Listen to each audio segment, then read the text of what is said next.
Heyo, and what is up, gang? Thank you for checking out Sledgehammer TV tonight. I want to start this review tonight by offering my apologies to all of the fans of the United Kingdom that attended tonight's ridiculous episode of Monday Night Raw, and we are going to bring the hammer down on it right here and right now. My name is Nick Nightmare. You are watching the Sledgehammer Wrestling Show's Monday Night Raw review. Let's do it.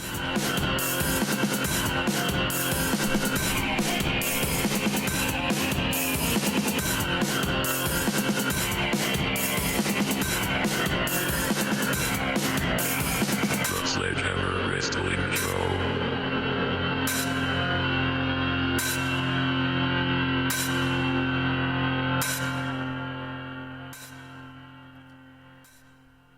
Alright, wrestling fans, thank you so much for joining me. Tonight's episode of the Sledgehammer Wrestling Show is brought to you by Audible. Audible is offering you guys a free 30-day trial and one free audiobook to download for your keeping. Whether you choose to sign on or not at the end of the 30 days, fans of the Sledgehammer Wrestling Show, just for trying out their service, get to choose from 180,000 titles. All you have to do is go to audibletrial.com/sledgehammertv to sign up right now. That's audibletrial.com/sledgehammertv for your free audiobook download and 30-day free trial. And it'll be a lot of fun to do something like that, because watching Monday Night Raw is definitely not fun anymore. It's not even funny. It's not even funny how terrible the quality of this show has become. Are they really that blind? Do they really believe they're going to be able to relaunch Braun Strowman by simply hitting a reset button and going back to the beginning and having him running around backstage, threatening cameramen, doing all this shit? You think we care now? This guy was obliterated. WWE.com themselves used the word decimated. Braun Strowman was decimated by Brock Lesnar. You give a shit that he's in a bad mood tonight? What threat is he when Brock Lesnar could easily vanquish him after he gets hit with a belt by Baron Corbin and then takes 5 F5s without getting off one offensive maneuver, and now we're supposed to be afraid of this guy? This is not the Braun Strowman that we had 1 year ago. This is a new, more soft, just absolutely wasted Braun Strowman. A man that was sacrificed to an agenda that is no longer in play and now cannot be saved. They are absolutely blind. They have to be blind when they take a look at tonight's script and fail to realize that 5 of tonight's matchups were on last week's show. This is the exact same show. I feel like I'm doing the exact same show. There is nothing that they could do even more to piss me off than to make me feel like I'm repeating myself. I feel like a fucking idiot right now because I gotta sit here and tell you all the same exact shit I told you guys last week, just like when we're talking about Bobby Lashley. Bobby Lashley came out tonight and showed the entire United Kingdom, the crowd in Manchester, his ass. That was his money pose. He bent over and showed you his ass. All I can hear is Vince McMahon, ha ha ha ha, that's a good one. I think that's hysterical. What fucking juvenile idiocy is this? I'm supposed to be afraid of this man? But this is look at his ass. Look at the ass of the man who is trash and the man that smells like ass and looks like ass. Now I want you to look at his ass because I'm Leo Rush and now I'm trash for being with this trash. We have to hear this fucking shit. You could hear crickets farting in the crowd. That's how quiet it was. Leo Rush sounded even louder because people didn't even want to respond to him. Nobody gave a shit about Leo Rush or anything he had to say. Everything he had to say was nonsense. It's almost like he didn't know what to say. Yeah, my man, look at it. Wait a minute. Hold on now. Wait a minute. What the fuck are we waiting for? For this man to bend over and show us his ass before we get to watch him wrestle Finn Balor for the 4th time in as many fucking weeks, and now he's going to get his win back. You didn't know that was going to happen? Of course you did. You think Finn Balor's going to win again? He was lucky to win the first 2 times. I don't want to see Bobby Lashley anymore. Whoever wrote that segment should be fired. I'm convinced that it came straight from the head of the CEO himself. It reeks of Vince McMahon's fifth grade, juvenile, backyard, playground bullshit humor that he thinks is so fucking hysterical. Absolutely ridiculous that this is what I gotta see on a Monday Night Raw. You want to keep talking about rematches? Let's go right to the front of the show with the 6-woman tag team matchup. Not just another 6-woman tag team matchup, but the very fucking same 6-woman tag team matchup that we've seen at Evolution, that we've seen last Monday, and the Monday before that, and the Monday before that, and before that. The only interchangeable piece being Natalya. You could even go back further. Why do we give a shit?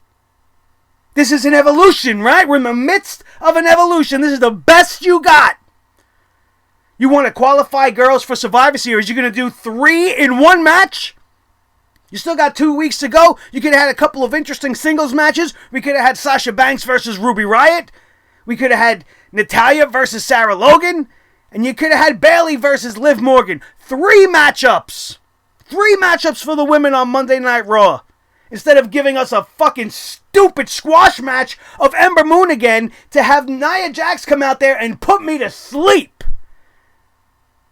The whole entire women's division on Monday Night Raw is an absolute mess. It is being put behind the divas and all this stupid other E-News bullshit. Not E-News, E-TV, E-Network. That's more important. The people that write this show spend too much time trying to be clever and witty, and they write these 20, 15-minute long soliloquies that say nothing. That say absolutely nothing. Ronda Rousey came out tonight.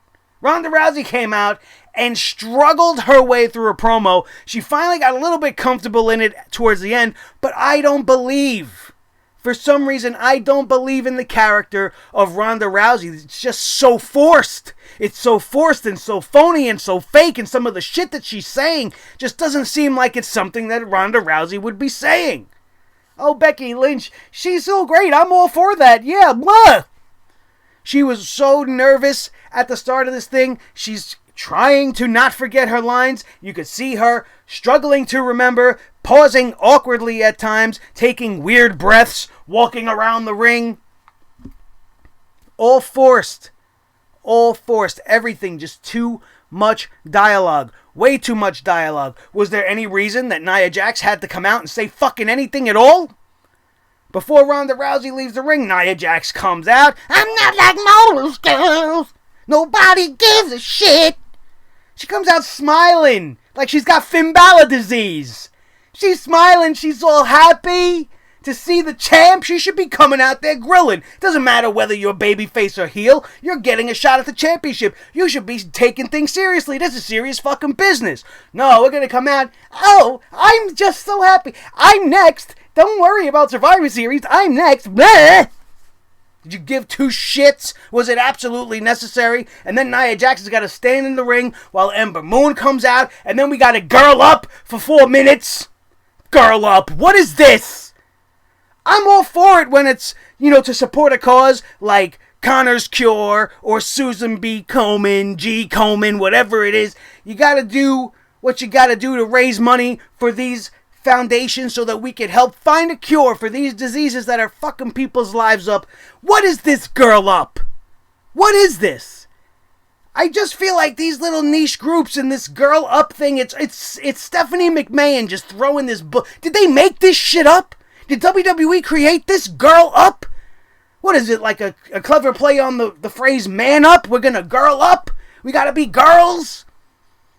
By trying to be equal, you are effectively making yourself seem more special. It doesn't make it any more special. Nobody's one achievement. Doesn't matter whether you're male, female, dog, cat, alien, black, white, Chinese, Japanese, from fucking Antarctica, if you're a penguin, it doesn't matter. If you've achieved something, you've done something great. It shouldn't be celebrated like it's something fucking special, because everybody does special things all the time. And for every one person that goes through adversity and breaks the glass ceiling and defies the odds, there's hundreds of other girls that never get that push. Is that what this girl up is for? then say that, because I don't even know what it's about. All I saw was people, yay, women power, yay. What is it? Tell me what it is.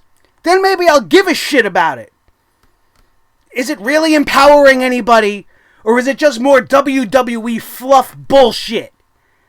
That Nia Jax is in the ring for that whole thing, and then they go to commercial. Nia Jax and Ember Moon are pretty much standing in the middle of the ring in Manchester, England, doing nothing for a good 6 or 7 minutes. What were they doing?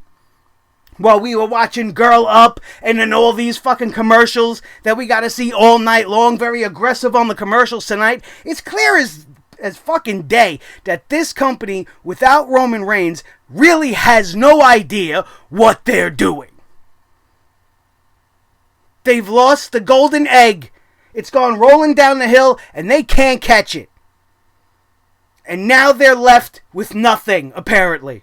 They have the greatest roster of talent ever assembled on a Monday Night Raw, but they can't come up with anything because their brains are fried because they lost their fucking marbles.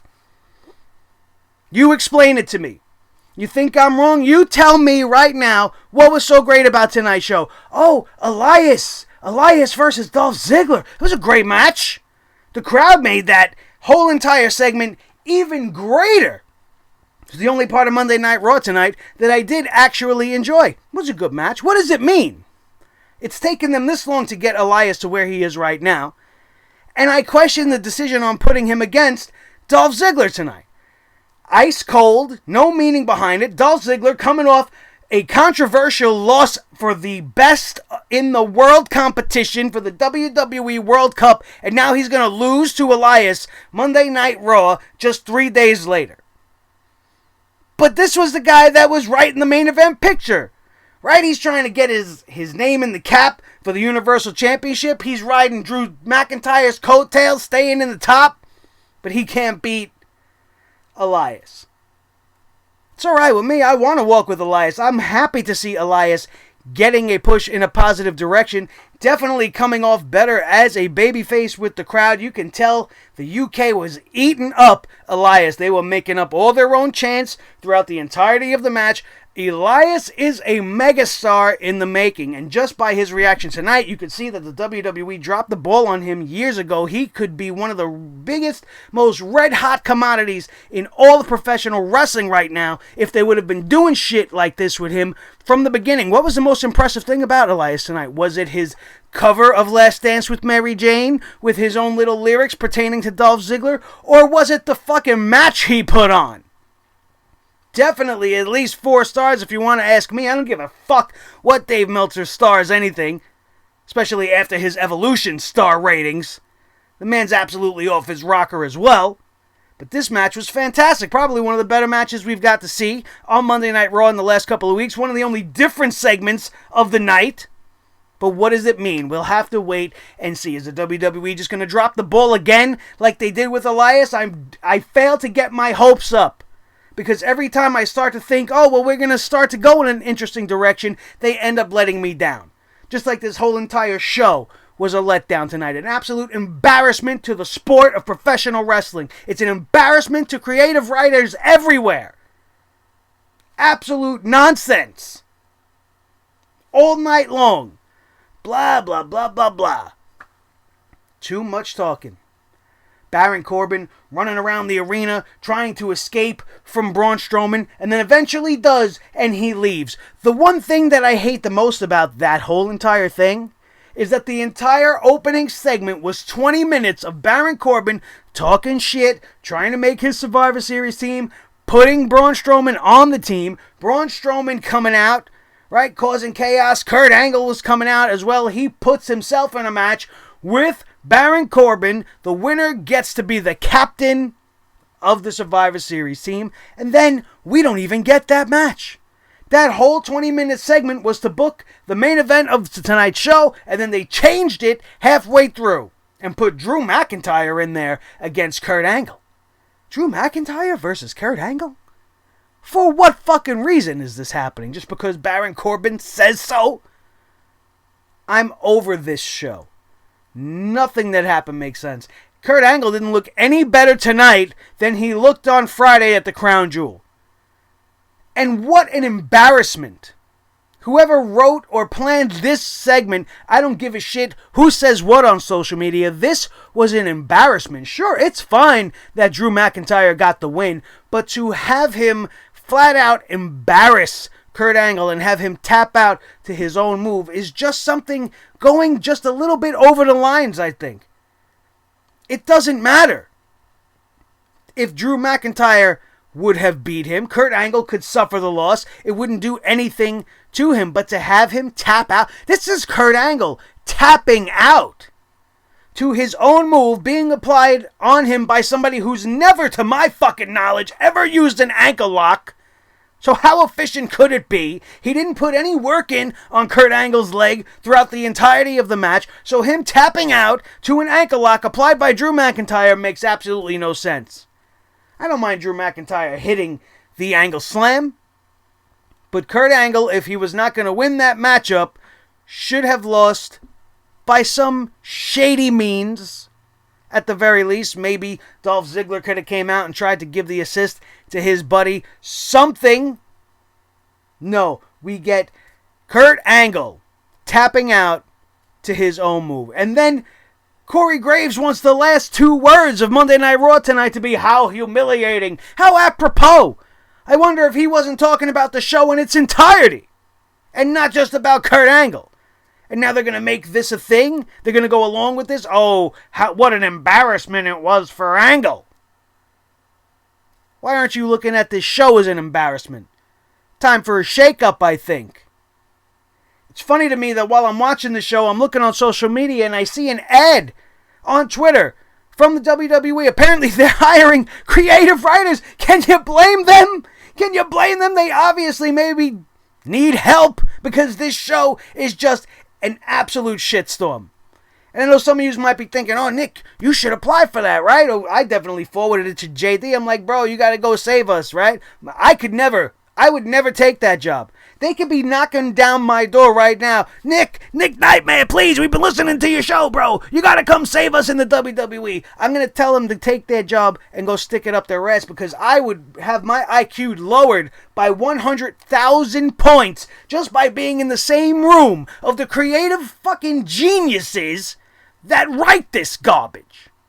And what good would it do me? Because all my ideas would get flushed right down the tubes as soon as it got to, ha ha ha, Vince McMahon wants Lashley to bend over and show his ass. I wouldn't write that shit. And that's why I wouldn't survive in the WWE creative room. It's just funny to me. They're actively looking for help because even they know how bad this fucking show has gotten. Absolutely ridiculous. When you gotta go to lengths of taking a pair of fucking sunglasses, saying that they belong to Jim the Anvil Neidhart, have Natalya give this whole story, oh, these are my daddy's glasses. Did you not know they were gonna get broken by the Riot Squad before the end of this thing? What I didn't think is that it was going to be the end of the match.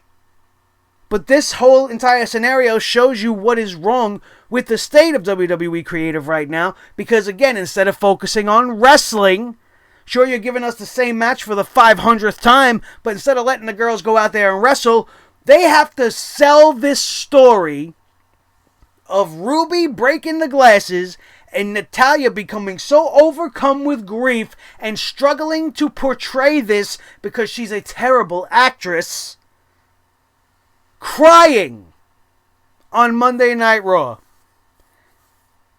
You know those weren't Jim the Anvil's glasses, right? You know they were a dummy pair, right? So don't fucking come at me and tell me I'm insensitive. I'm not being insensitive because there was nothing real about that scenario. The only thing insensitive is the WWE not taking our feelings and our intelligence into account and slapping me in the face all night with a show not fit for a 2-year-old rabbit with half a brain tied up to a machine somewhere that can't even breathe on his own. He could come up with a better show than the monkeys that write for the WWE tonight. Absolutely ridiculous. Jinder versus Apollo Crews. Do I even have to go on? Of course not. Absolute garbage. One of the other things of the night, Seth Rollins lost the tag team titles to the Authors of Pain. Everybody's probably going, Nick's probably happy about that. He's a big Authors of Pain guy, right? It's probably great that they have the tag team championships, right? It's probably great. Probably good. I don't think so. I don't like the way they won the titles. Not one bit. You got the most dominant tag team in NXT history. They've come up and been absolutely shit all over since being on the main roster. Do you believe the Authors of Pain are worthy of a Raw Tag Team Championship right now? What have they done so impressive? They've beaten a bunch of jobber tag teams. They've taken out Titus Worldwide a bunch of times. That's enough to qualify, I guess. I don't like this at all. This reeks of the WWE not being creative. They should have, it looked like they were on their way to doing this, and they should have allowed it to continue. Seth Rollins should have relinquished the titles, and that should have just been the end of it. They could have set up a little mini tournament, try to rebuild this dead tag team division that you already have. You got 2 weeks to pull it off. You could have had a couple of matches tonight, a couple of matches next week, and then have the finals for the Raw Tag Team Championships at Survivor Series, with the winner going on to face the SmackDown Live Tag Team Champions, The Bar, later on the night at Survivor Series. Would have been more interesting, would have gave you a couple of matchups, would have gave you the opportunities to look into the roster and say, okay, which two idiots aren't we doing anything with? Let's pair them together and see if we can come up with something. Let's finally do something in this tournament to break apart Bobby Roode and Chad Gable, who were missing in action tonight, and let's do some interesting things by having a championship tag team tournament. Let's try something new, and let's get some momentum going for the tag teams. No, that's not what we got here. We got one man defending the tag team belts against two men who are literally the size of four men, and then defending them almost successfully, and doing so in convincing fashion. If the Authors of Pain were as dominant as they were in NXT, Seth Rollins wouldn't have lasted 5 minutes. But the fact that Seth Rollins took the Authors of Pain on his own, almost to their limit in this match, makes them look horrible. It does not make them look like they are worthy of being tag team champions. They had such a hard time taking out one man. I know this one man is Seth Rollins, but look at the size of the Authors of Pain. Look at the resume of the Authors of Pain. They should have wiped the floor with Seth Rollins very easily.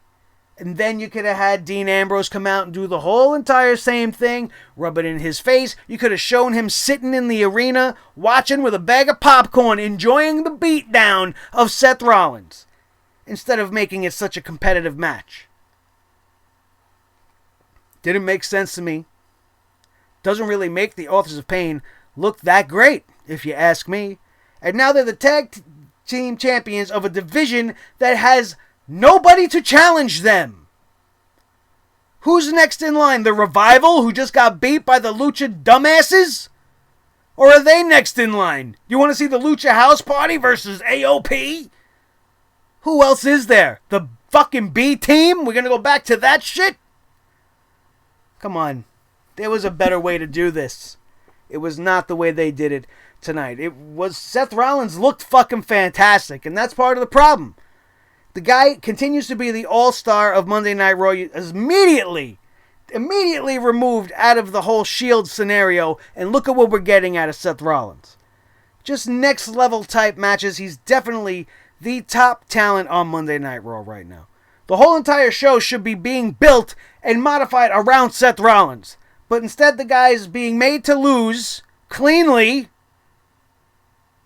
Well, you could have had Ambrose come in and cost him the tag team championships. That would have at least been a little bit more interesting. You could have had him show up, pop up in the corner, then the ref's back is turned. He hits Seth Rollins with the dirty deeds, and then the Authors of Pain scoop up the win. That would have been more interesting.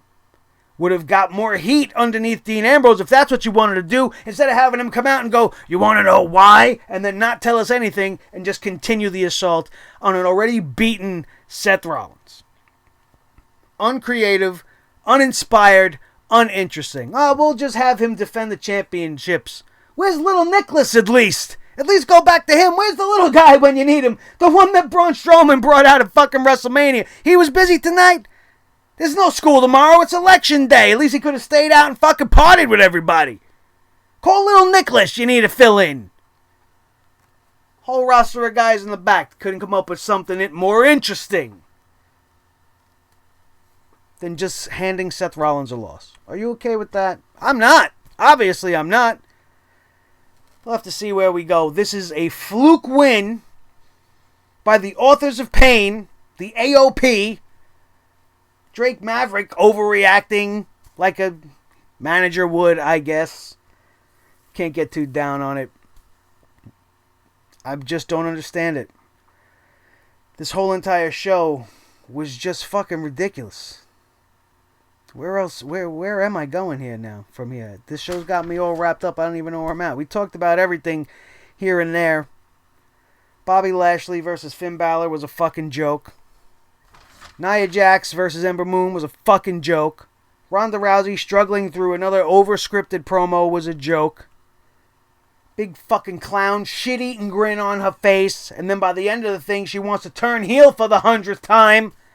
Tamina Snuka comes out, and they do the whole entire scene from last week again. Only this time there's some finality to it. As the girls finally come into fruition that they are a team. They are a unit. Which you guys know when you watch the Evolution show. When we had that Battle Royal and they had that little moment. I said I would be for a pairing of Tamina Snuka and Nia Jax. They are family. It would be interesting. But the fact that the two of them can barely scrape enough charisma between them to come up with a friggin' penny, it's not going to work. Nia Jax beats Ember Moon, right? Then Tamina comes out. Tamina Snuka hits Ember Moon with a Samoa drop, which was ugly as shit. And then you got Nia Jax screaming, "I win! Me! Me, me, me!" You already fucking won that match before your cousin came out and did all that, so it didn't make sense. It didn't really look as good as I thought it would. I don't know. I'm just going to have to give it time. This show tonight was just too much, you guys. It really, really was. Let's go back down this list, make sure we didn't miss anything. Not that there was anything really to miss. Absolutely awful. You want me to talk about Alexa Bliss being named fucking captain? Why is she the captain of the team? There is no reason other than Baron Corbin said so. Baron Corbin has effectively become the ruination of Monday Night Raw. The authority figure thing, I think it just needs to go. It needs to go. It's an archetype that doesn't necessarily need to be used all the time. It's something that less is more. And it's just become too much. Every single show is being centered around and focused on some stupid authority figure. It's about to happen on SmackDown Live with Shane McMahon. It's bad enough we got Stephanie McMahon roaming around. Now we got to have Baron Corbin. And the show's going to really be about him. This show fucking sucked.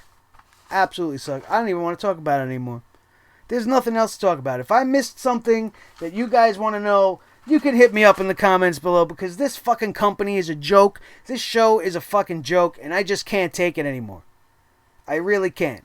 When you are going to put so little effort into putting together a show that you just give me repeat after repeat, 2, 3, 4 weeks in a row, I just have nothing left to say. I really have nothing left to say. You want to get a little more in depth on anything that happened tonight? Watch last week's review. Because it's exactly the fucking same. Exactly the same. Oh, Elias, his match was great. Yeah, fine. Seth Rollins' match was great. Sure, it was great. But what does it mean? It doesn't mean fucking anything. It doesn't mean anything. This whole show was fucking ridiculous. I almost fell asleep about 3 times. Uninteresting. Uninspired. I'm done. I'm fucking done for tonight. That's it, you guys. Thank you so much for enduring tonight's Monday Night Raw. If you did, if you didn't, and you came to me for Roll the Scoop, I'm sorry. I am not as in-depth as usual. They really just did nothing different. Nothing different. And I'm not going to sit here and continue to say the same fucking things over and over again so that you guys start to feel like I'm becoming Monday Night Raw. Before that happens, we are going to call it a night. Thank you so very much for joining me. Make sure you check out everything else that we put up on the channel. The Crown Jewel review is still going like wildfire. If you missed it, get in on it right now. It's one of the best reviews I've ever done. I'm really proud of it, and I really, really enjoy it. Make sure you guys hit that subscribe button. You smell that in the air? Smells like 1K, bro. We are so close. It's wafting in the air of Sledgehammer TV studios. I can feel it, and all it's going to take is an awesome wrestling fan like you. If you are still here with us at the half an hour mark on this Monday Night Raw review, probably our shortest Monday Night Raw review we've done in quite some time, make sure you hit that subscribe button because you had a good time. To make sure you let me know you had a good time, you could also bash that thumbs up with your sledgehammers at home. Make sure it's lit up all bright blue, and then share this video with each and every one of your wrestling buddies all over the wrestling world, especially if they hated this show as much as I did, because they will get a kick out of everything I had to say. And make sure you guys are all subscribed, stay notified so you don't miss a thing. Every time we drop an awesome video like this one, you will get it in your subscription boxes immediately by hitting that notification button, and you won't miss it. Just like you won't miss when we go live with the premieres